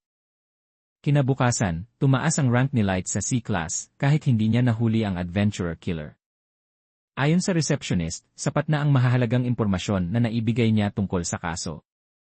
Samantala, sa kwarto ni Light, nagpasalamat ang magkapatid para sa lahat ng kanyang ginawa. Ipinahayag nila na uwi na sila kinabukasan. Naitanong naman ni Light kung ano ang susunod nilang plano. Sagot ni Elio, magkikwit na sila sa pag-adventure. Dagdag pa niya, walang ibang kayang pumalit kina Gimra at Wordy dahil sila ang nagbigay sa kanya ng lakas habang nasa loob ng dungeon. Ganoon din ang nararamdaman ni Elio, hindi kayang pantayan ng iba ang sakripisyo ng dalawang kaibigan. Sa huli, tinanong ni Mia si Light kung muli ba nila itong makikita. Ngumiti si Light at tumugon, oo naman.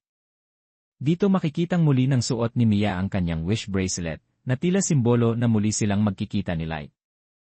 Pagbalik ni Light sa abyss, agad niyang inusisa ang naging resulta ng kanilang investigasyon.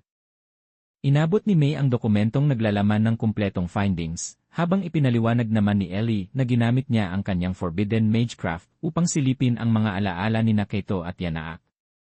Doon nila natuklasan na ang tinutukoy na submaestro ay isang general term para sa mga individual na may dugong may kaugnayan sa maestro, mga taong kilalang mas mabilis mag-level up kumpara sa ordinaryong adventurers. Dahil dito, napagpasyahan ni Light na ang tanging malinaw nilang lead ay ang captain ng White Knights. Ipinakita naman ni Ellie ang kasalukuyang kondisyon ni Keto at Yanaak. Nang makita ito, napagtanto ni Light na oras na upang tapusin ang dalawa. Ginamit niya ang SSR Dead Man's Banquet, at mula rito ay lumitaw ang mga tila kaluluwang halimaw na walang habas na nilapan ng buhay sina Kaito at Yanaak. Pagkatapos ng eksena, tinanong ni Light si Ellie tungkol sa estado ng kanilang plano. Sumagot si Ellie na handa na ang lahat, anumang oras ay maaari na nilang isagawa ang kanilang revenge plan laban kay Sasha.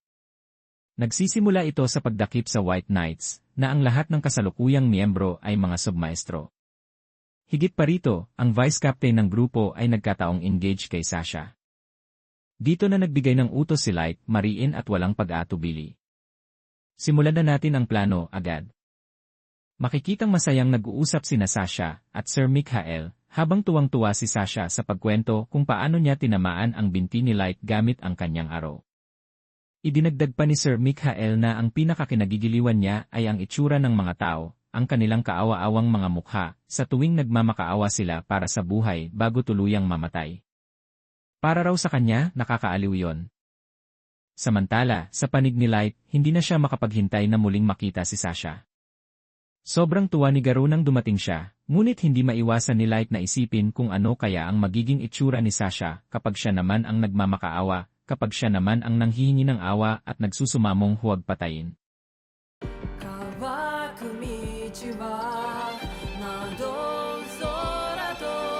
Hindi maitago ni Sasha ang kanyang kilig dahil sa kagwapuhan ni Sir Mikhael at sinang-ayunan pa ito ng kanyang nani na tuwang-tuwa rin dahil malapit na ang kanilang kasal.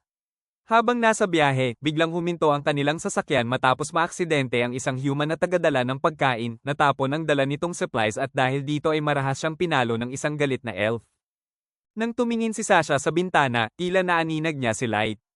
Agad siyang bumaba at mabilis na pinuntahan ng direksyong pinaniwalaan niyang naroon ito. Habang tumatakbo, nagtataka siya kung guni-guni lamang ba niya iyon dahil imposibleng buhay pa si Light. Pagdating niya sa dulo, isang dead end lang ang kanyang nadatnan, kaya lalo siyang nagtaka kung saan napunta ang taong nakita niya. Paglingon niya, napansin niya sa pader ang isang papel na may nakasulat na, "Waiting at the Tower, by Light." Dahil dito, nagsimula siyang mangamba, baka masira ang lahat ng kanyang plano. Maaaring mawala ang kanyang mansion, ang reward money, at pati ang engagement niya kay Sir Mikhael. Samantala, hindi kalayuan ay pinagmamasdan siya ni Light at Ellie. Kita sa mukha ni Ellie ang matinding galit dahil sa lahat ng ginawa ni Sasha kay Light, kaya panahon na para pagbayaran ito. At dito na magsisimula ang kanilang Operation Revenge on Sasha. Dalawang miyembro ng White Knights, sina Nia at Kaya, ang masayang pinapahirapan ng isang human. Samantala, si Sir Sharfat, isang kilalang manyak na kasapi rin ng White Knights, ay tuwang-tuwang kinikiskes ang kanyang mukha sa Cocomelon ng isang human. Tinanong niya ang kanilang captain kung nabalitaan na ba nito ang nangyari kay Kaito at sa kasama nitong Dark Elf. Ayon kay Sharfat, nakilala ang dalawa bilang adventurer killers sa loob ng dungeon hanggang sa isang human ang nakalaban nila at tuluyan na silang hindi natagpuan pa. Dahil dito, sila ngayon ang naatasang mag-ayos ng problemang iyon. Napatayo naman si Mustay, isa pang miyembro ng White Knights, at sinabi niyang natural lamang na sa kanila ipagkatiwala ang ganitong misyon dahil dating miyembro ng Knighthood si Kaito. Ilang sandali pa, nagsalita ang kanilang captain ng isang mariing, "Silence." Biglang nag-iba ang aura ng buong paligid, isang ibon ang biglang namatay, at unti-unting nagsimulang manginig sa takot ang mga White Knights. Inutusan ng captain sina Nia at Kaya na itigil na ang pagpapahirap sa human. Sinabihan din niya si Mustay na isantabi ang pagiging mapanghusga bago pa ito magdulot ng problema sa tungkulin niya. Samantala, ang manyak na si Sharfat ay agad tinapos ang buhay ng human at matapos nito ay mahigpit siyang pinaalalahanan ng captain na itigil na ang kanyang panandaliang relasyon sa mga human.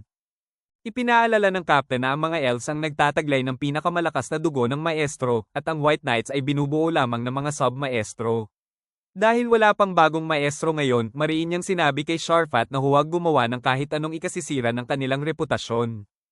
Ngunit walang pakialam si Sharfat at sagot niya, huwag umanong mag-alala ang captain dahil hobby lamang ang ginagawa niya. Tumayo na ang captain at inanunsyo na nalalapit na ang paglabas ng royal orders tungkol sa ginawa ni Kaito. Binanggit niyang mayroon silang tungkuling dapat ayusin at hindi na dapat maulit pa ang insidenteng iyon. Habang mahimbing na natutulog si Sasha, nagising siya dahil sa malakas na ingay. Mula sa kanyang bintana, nakita niyang may isang malaking tower na biglang lumitaw sa gitna ng kagubatan at makikitang si Ellie ang may kagagawan nito. Pagkakita niya sa tower, agad niyang naalala ang mensaheng iniwan ni Light sa pader at nagsimulang kabahan. Samantala, sa loob ng kagubatan, isang elf na may dalang mga batang human ang napahinto ng isang nakakatakot na halimaw ang tumambad sa kanilang harapan. Naguluhan ng elf kung bakit may halimaw sa lugar na iyon, at dahil sa matinding takot ay mabilis itong tumakbo. Naiwan naman ng mga bata na nanginginig sa sobrang takot habang nakatitig sa malabangungot na nilalang. Sa isang resto bar, kumalat ang balita tungkol sa halimaw na nagpapakita sa kagubatan, dahilan upang maantala ang mga delivery at paglalakbay ng mga tao. Dahil dito, naglabas ang Queendom ng opisyal na poster, kung sino man ang makapagbibigay ng impormasyon tungkol sa misteryosong tower ay makatatanggap ng malaking reward. Habang pinagmamasdan ng mga adventurer ang poster, dalawang manyak na elves ang agad na nagka-interes kay Nemumo. Nilapitan nila ito at niyaya na makipag-party, sabay pa ang panglalait dahil may human itong kasama. Mariing tinanggihan iyon ni Nemumo at sinabing si Lord Dark lamang ang master na kanyang pinaglilingkuran. Dahil dito, nagalit ang isa sa mga manyak at nagtangkang suntukin si Light. Ngunit bago pa siya makalapit, isang Thunder Arrow ang agad na tumama sa harapan niya, pinakawalan mismo ni Light bilang babala. Dahil sa ginawa ni Light, agad siyang nakilala ng iba't ibang races na naroon. Marami ang nagbulungan na baka siya ang tinatawag na Black Motley. Umalis na rin sina Light at Nemumo pagkatapos ng insidente, at sa totoo lang, sinadya talaga ni Light ang pangyayaring iyon upang mas kumalat pa ang kanilang pangalan sa buong lugar. Tatlong elves ang naglalakad sa kagubatan kasama ang isang batang human. Napaupo ang bata sa pagod, ngunit bago pa man siya makatayo, isang nakakatakot na halimaw ang biglang lumitaw sa likuran ng mga elves. Mabilis na nilamon ng halimaw ang tatlo habang ang bata ay nanatiling nanlilisik ang mata sa takot. Lumapit ang halimaw sa bata, inamoy siya, at matapos ang ilang sandali ay umalis nang hindi man lamang siya sinaktan. Nagtaka ang bata kung bakit hindi siya kinain, lalo na't kitang-kita niyang pinatay nito ang mga elves. Ilang segundo pa, apat na human na tila mga gangster ang lumapit sa bata at agad itong binuhusan ng healing potion. Lalo siyang naguluhan, akala niya ay masasama rin ang mga ito. Sa di kalayuan, isang lalaki ang nag-ulat na may isa na naman silang human na nailigtas. Doon natin nalaman na ang 5 ay mga tauhan pala ni Aoyuki. Samantala, kinamusta ni Ellie si Aoyuki dahil yon ang unang beses na sabay-sabay itong kumontrol ng napakaraming halimaw. Sumagot si Aoyuki ng isang simpleng, meow, na ang ibig sabihin ay oo. Pero hindi pa rin kumbinsido si Ellie kung talagang okay lang si Aoyuki matapos ang matinding paggamit ng kanyang abilidad. Napansin ni Aoyuki ang pag-aalala ni Ellie kaya marahan nitong sinabi, wala kang dapat ipag-alala. Hindi natin kailangang lumampas pa sa inaasahan sa atin ni Master Light. Ginagawa natin ang lahat para sa kanya, nabubuhay tayo para sa kanya, lumalaban para sa kanya. At kung kailangan nating isakripisyo ang ating buhay, gagawin natin yon. Napabuntong hininga si Ellie at tinanong, kontento ka na ba talaga na parang pet na lang ang turing sa'yo? Biglang naging seryoso ang ekspresyon ni Aoyuki. Makita lang kitang sinusubukan pang unawain ang kalooban ng ating master, gusto kitang patayin, matigas nitong tugon. Dahil dito, nag-init ang tensyon sa pagitan nila. Tila pareho silang handang magbanggaan para ipakita kung sino ang mas malakas at mas karapat-dapat kay Light. Ngunit bago pa man umabot sa sukdulan, biglang tumawag ang lalaking gangster at nagulat kay Aoyuki na tapos na ang kanilang misyon at wala silang na-encounter na kahit anong problema. Sa puntong iyon, sinabi ni Ellie na mukhang wala na nga siyang dapat ipag-alala, at mabilis namang nagkasundo ang dalawa, na para bang walang nangyari. Samantala, labis nang naguguluhan si Sasha.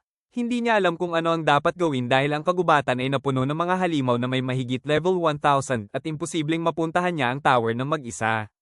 Hindi rin niya maaaring sabihin ito sa White Knights dahil tiyak na malalaman nilang buhay pa si Light, isang bagay na ikapapahamak niya. Sa kabilang banda, isang mahalagang pagpupulong ang nagaganap hinggil sa misteryosong tower na biglang lumitaw sa gitna ng kagubatan. Pinag-uusapan ng pagpapadala ng kanilang pinaka-elite na warriors upang supulan ng banta bago pa ito makaapekto sa publiko. Tinanong ng isang matandang opisyal ang Chancellor tungkol sa opinyon ng Captain ng White Knights, si Sir Hardy. Sinabi ni Sir Hardy na hindi sapat ang kanilang kasalukuyang impormasyon at para itong hamukay ng butas sa lupa gamit ang isang espada na natatakot. Halatang hindi nagustuhan ng Chancellor ang pagtutol ni Hardy. Dito na nagsalita ang isang babae mula sa mataas na upuan at sinang-ayunan ng mga sinabi ng Captain. Siya si Queen Leaf, ang pinuno ng Elven Queendom. Ipinag-utos niya na magdagdag pa ng mas malaking reward para sa sinumang makapagbibigay ng impormasyon tungkol sa misteryosong tower. Sa isang pribadong silid, nagpasalamat si Hardy kay Queen Leaf na siya palang kanyang ina. Ipinahayag niyang mabuti at hindi masasayang ang buhay ng kanyang mga tauhan para sa isang misyon na hindi pa nila lubusang nauunawaan. Sinabi ni Queenleaf na ang tunay na problema ngayon ay ang higanteng tower na iyon dahil maaari nitong pabagsakin ang buong kaharian. Dito na tanong ni Hardy, ito na ba ang muling paglitaw ng Haring Demonyo? Ngunit nanatiling kampante si Queenleaf. Ayon sa kanya, sapat ang lakas ng Eight Nation Alliance upang talunin ang kahit ang Haring Demonyo pa. Dagdag pa ni Hardy na ang isang hero ay maaaring ipanganak lamang mula sa lahi ng mga human. Sumang-ayon naman ang kanyang ina at idinagdag na malaki ang posibilidad na ang hero ay maging isang maestro rin. Nagkakagulo ang iba't ibang lahi habang nag-uunahan sila sa pagkuha ng quest para sa tower scouting. Sa gitna ng kaguluhan, makikita rin sina Light at pinag-uusapan sila ng mga tao bilang ang Black Motley. Habang nag-uusap ang tatlo, biglang napatigil si Light nang marinig niya ang isang boses na tumatawag sa kanya, si Sasha. Nakilala agad ni na Gold at Nemumo ang sigaw, kaya mabilis silang naghanda para protektahan si Light. Ngunit agad silang pinigilan ni Light at sinabihan na kumalma. Nang makalapit si Sasha, diretso nitong sinabi kay Light na alisin ang maskara para makita niya ang mukha nito. Nagpaumanhin si Light at ipinaliwanag na hindi niya maaaring ipakita ang kanyang mukha dahil tinatago niya ang paso sa kanyang mukha. Ngunit tila walang pakialam si Sasha sa paliwanag niya, kaya bigla niyang sinampal ang mukha ni Light dahilan upang tuluyang malaglag ang maskara.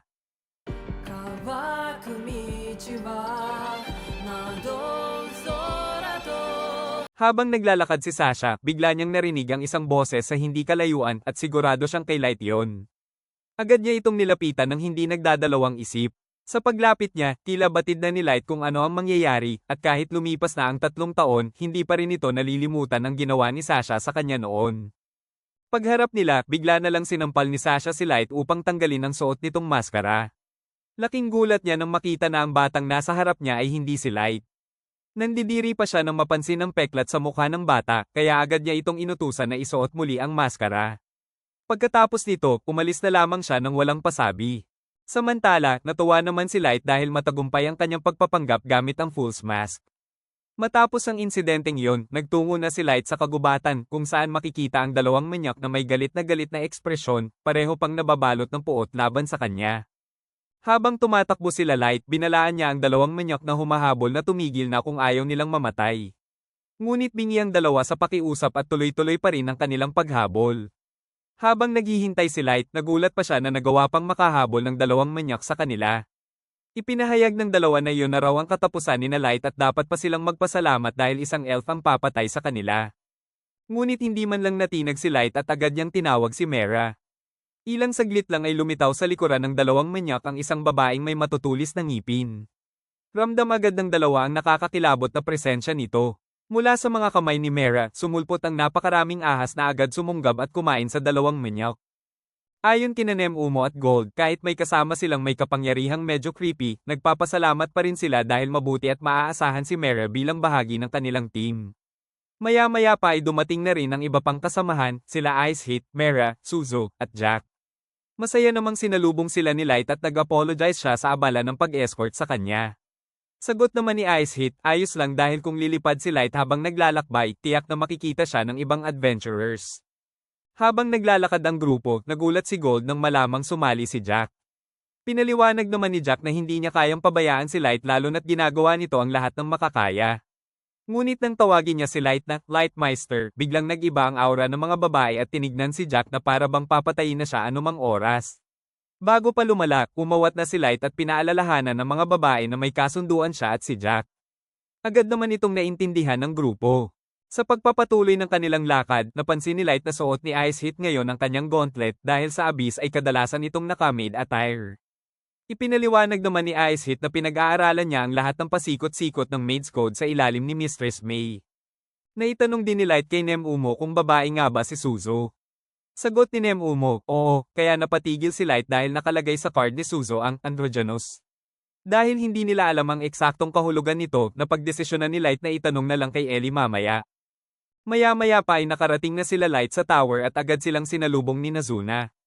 Pumasok silang lahat upang pag-usapan ang kanilang plano.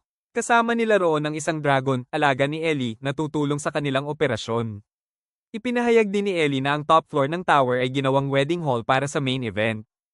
Dito muling ipinaliwanag ni Ellie ang Operation Revenge on Sasha, ang layunin ay batiin siya sa mismong araw ng kanyang kasal sa pamamagitan ng paghahain ng isang napakalamig na putahe ng paghihiganti. Upang hindi masayang ang pagkakataon, nagdagdag pa si Ellie ng ilang hakbang sa plano. Dahil ang White Knights ng Elven Queendom ang pinakamalalakas na mandirigmang mayroon sila, inorganisa niya ang serye ng mga laban-laban sa mga ito. Kapag nabihag na ang mga White Knights, sapat na itong magpapahina sa Elven Queendom upang mailagay ito sa ilalim ng kapangyarihan ni Light. Kasabay nito, matutuklasan din nila ang kalagayan ng mga karatig bansa at masusuri ang kanilang kasalukuyang kondisyon at military strength. Ang tower naman ang magsisilbi nilang base of operations. Habang nagpapatuloy ang operasyon, ang Shadow Clone na kamukha ni Light ang magpapatuloy kumuha ng mga missions upang makapag-rank up ang Black Motley. Lubos namang natuwa si Light sa maingat at maayos na planong inihanda ni Ellie. Habang nasa kagubatan si Sasha kasama ang dalawang elf upang alamin kung ano ang meron sa tower, agad silang napahinto sa takot nang makita nila ang isang dragon na nakabantay roon. Dahil dito, nagdesisyon si Sasha na umalis na kaagad upang maiwasan ang anumang panganib. Habang naglalakad sina Sasha palayo, hindi nila alam na pinapanood sila ni Light. Kumpiyansa si Light at ang grupo na ibabalita ni Sasha sa mga White Knights ang kanyang nakita, at tiyak din nilang pupunta ang mga ito sa tower upang alamin ang sitwasyon.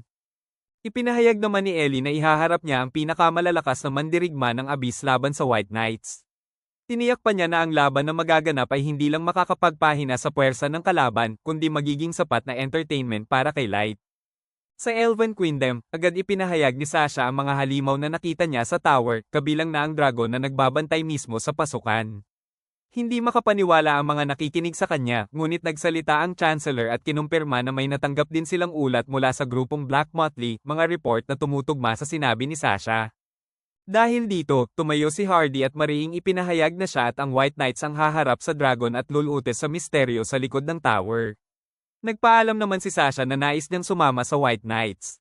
Pinayagan siya ng Chancellor, ngunit pinaalalahanan siyang puntahan ng kanyang ama upang hiramin ng isang espesyal na koleksyon dahil hindi sapat ang kanyang kasalukuyang level at maaari lamang siyang maging sagabal kung hindi siya maghahanda. Kaya naman nagpunta si Sasha sa kanyang ama upang kunin ang kinakailangan niyang kagamitan. Kinaumagahan, tinipunan ni Hardy ang White Knights at ipinaalam na susundan nila ang direksyong ituturo ni Sasha upang makarating agad sa tower. Habang papasok sila Sasha sa kagubatan, makikitang lihim silang pinapanood ni Light. Halatang nanginginig na ang kamay ni Light hindi dahil sa takot kundi dahil sa pananabik na sa wakas ay maisasagawa na niya ang matagal niyang planong paghihiganti. Maya-maya pa, natano na ng grupo ang tower at napamulagat sila sa laki at taas nito. Habang pinagmamasdan nila ang estruktura, lumitaw ang mga halimaw na may buntot na tila nagbabantay sa paligid. Agad namang sinabi ni Hardy na huwag pansinin ang mga ito dahil ang tunay nilang pakay ay ang dragon. Kumuha rin sila ng ilang adventurers para gamitin sa kanilang planong panlilinlang. Sa oras na umalis ang mga halimaw, naghanda na silang pasukin ang tower at harapin ang dragon. Bago sila kumilos, ginamit ni Hardy ang kanyang skill na silent. Dahil unang beses itong naranasan ni Sasha, nagulat siya na bigla na lang siyang nabingi, wala siyang marinig kahit anong tunog. Mabilis silang tumakbo papasok sa loob ng tower, ngunit hindi nagtagal ay isang trap ang biglang lumitaw. Sa isang iglap, na-teleport ang bawat isa sa kanila sa iba't ibang lokasyon sa loob ng tower. Samantala, habang nakatingin si Light kay Sasha, bulong niya sa kanyang isipan, halika, umakyat ka rito ng dahan-dahan. Dahil ang party na ito ay para sa'yo. Nag-enjoy ka ba sa episode na to? Kung oo, palike naman ng video at huwag kalimutang mag-subscribe sa aming channel. Malaking tulong yun para sa amin bilang small content creators. Maraming salamat po, arigatou gozaimasu.